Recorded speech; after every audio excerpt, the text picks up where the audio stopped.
Hello guys, இன்னைக்கு big Boss season 9 உடைய முதல் நாள். ஸோ வந்த உடனே சம்பவம் பண்ணியிருக்காப்புல நம்மளுடைய திவாகர் அவர்கள். அதுக்கு வெளுத்து வாங்கி விட்டாப்புல விஜய் சேதுபதி அவர்கள். அது என்ன அப்படிங்கிறத பற்றி தான் இந்த வீடியோவில் முழுசாக பார்க்கலாம். ஸோ இந்த வீடியோக்கு போகிறதுக்கு முன்னாடி வழக்கம் போல் சப்ஸ்கிரைப் பண்ணாதவங்க சப்ஸ்கிரைப் பண்ணி வச்சுக்கோங்க. லைக்கை போட்டு வீடியோ பாருங்கள். வாங்க இந்த வீடியோக்குள்ள வந்து போகலாம். இன்றைக்கி Bigg Boss season grand launch அப்படின்னு ஒன்று 6 மணிக்கு வாயை திறந்து பார்த்துட்டு இருந்தேன்.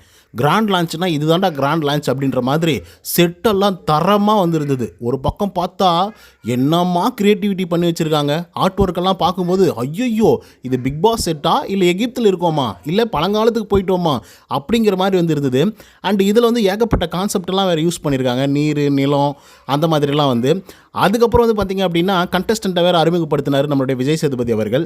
ஸோ அந்த கண்டஸ்டன்ட் லிஸ்ட்டில் முதல் ஆளாக இருக்கிறது யார் அப்படின்னு பார்த்தீங்கன்னா நம்மளுடைய வாட்டர்மெலன் ஸ்டார் தான். இவர் வந்து இன்ஸ்டாகிராமில் பயங்கரமாக ஃபேமஸ் ஆனார். அதனை தொடர்ந்து ஏகப்பட்ட இன்டர்வியூஸ் வந்து கொடுத்தாரு. நிறைய கான்ட்ரவர்சிலையும் மாட்டினார். சரி, ஓகே, இந்த ஆளை தூக்கி பிக் பாஸ் வீட்டுக்குள்ளே போடலாம் அப்படின்னு சொல்லி முடிவு பண்ணி பிக் பாஸ் வீட்டுக்குள்ளே வந்து போட்டாங்க. போட்டதுக்கப்புறம் திவாகருடைய அறிமுகம் வந்தது. அதுக்கப்புறம் வீடியோ போட்டாங்க. அதுக்கப்புறம் நம்ம விஜய் சேதுபதி என்ன சொன்னார் அப்படின்னா, இங்கே பாருங்கள் திவாகர், எங்களுக்கு தெரிஞ்ச விஷயத்தையே நீங்கள் திரும்ப திரும்ப பண்ணாதீங்க, தெரிஞ்ச விஷயத்தையே திரும்ப திரும்ப சொல்லாதீங்க, புதுசாக ஏதாவது பண்ணுங்கள். ஏன்னா இந்த மேடை அப்படிங்கிறது வந்து எத்தனையோ பேருக்கு கனவாக இருக்குது. அதனால் புதுமையாக ஏதாவது பண்ணுங்கள். உங்கள் கூட இருக்கக்கூடிய ஆட்கள்லாம் சாதாரணமான ஆட்களாக வரமாட்டாங்க. ஸோ அதனால் பார்த்து பக்குவமாக இருந்து பண்ணதையே பண்ணாமல் இருங்க அப்படிங்கிற மாதிரி வந்து சொல்லியிருப்பாப்புல விஜய் சேதுபதி.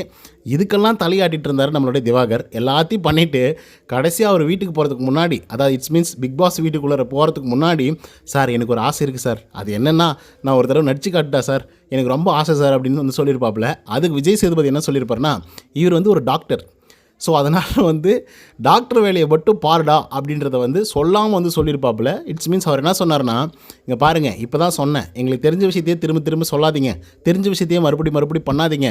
ஸோ நீங்கள் மறுபடியும் 100 நாள் கழித்து மறுபடியும் இந்த மேடைக்கு வரும்போது நீங்கள் நடித்து காட்டுங்க, அப்போ வேணால் நாங்கள் பார்க்குறோம். ஆனால் இப்போ வரைக்குமே நீங்கள் திவாகர், டாக்டர் திவாகர் தான். ஸோ அதனால் அது சம்மந்தமான ஏதாவது விஷயத்த பண்ணுற மாதிரி இருந்தாக்கா பண்ணுங்கள் வீட்டுக்குள்ளற அப்படிங்கிற மாதிரி வந்து சொல்லி அனுப்பிச்சிருப்பாப்புல.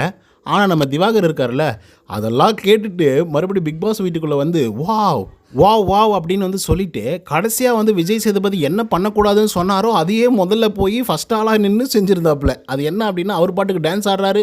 அதுக்கப்புறம் வந்து பார்த்திங்க அப்படின்னா, நான் நடித்து காட்டுறேன் அப்படின்னு சொல்லி கர்ணன் மாதிரி, அந்நியன் மாதிரி, சூர்யா மாதிரி அப்படியே பயங்கரமாக நடிச்செல்லாம் வந்து காமிச்சார். சரிதான், நீ வந்து சரியாகிற ஆள் கிடையாது, சரியே ஆகாத ஒரு ஆள் அப்படிங்கிற மாதிரி தான் நமக்கு வந்து தோணுச்சு திவாகரை பார்க்கும் பொழுது. ஏன்னா அதை தான் சொல்லி அனுப்பிச்சாப்புல விஜய் சேதுபதி. அதையே உள்ளர வந்து ஃபஸ்ட் ஆளாக வந்து அதை பண்ணும்போது செம காமெடியாக வந்து இருந்தது எனக்கு. ஸோ இப்படி இருக்கக்கூடிய ஒரு ஆள் 100 days சர்வைவ் ஆவாரா, அதை தாண்டி மற்றவங்க சொல்கிறத இவர் கேட்டு நடந்துப்பாரா, மற்றவங்க சொல்கிறது இவருக்கு புரியுதா அப்படிங்கிறதெல்லாம் நம்ம பொறுத்து தான் பார்க்கணும். பட் இந்த சீசனோட முதல் சம்பவம் இது. அதுக்கடுத்து தான் பார்ப்போம் என்ன நடக்குது அப்படின்னு சொல்லி. ஸோ இதை நீங்கள் நோட்டீஸ் பண்ணிங்களா இல்லை அப்படிங்கிறத கமெண்ட்ஸில் வந்து பதிவு பண்ணுங்கள். ஆனால் எனக்கு முக்கியமாக பட்டது என்னென்னா, பிக் பாஸ் சீசன் 9 செட்டு தாறு மாறுங்க. 100 out of 100 கண்டிப்பாக கொடுத்தே ஆகணும். அந்தளவுக்கு தரமாக வந்து செட்டு போட்டிருக்காங்க. ஸோ இதனை பற்றின உங்களோட கருத்துக்கள் என்ன அப்படிங்கிறத கமெண்ட்ஸில் போடுங்க. இந்த வீடியோ பிடிச்சிருந்தால் லைக் அண்ட் சப்ஸ்கிரைப் பண்ண மறந்துடாதீங்க. இன்னொரு தகவலை செஞ்சீங்கன்னா until then bye from Uday. நன்றி, வணக்கம்.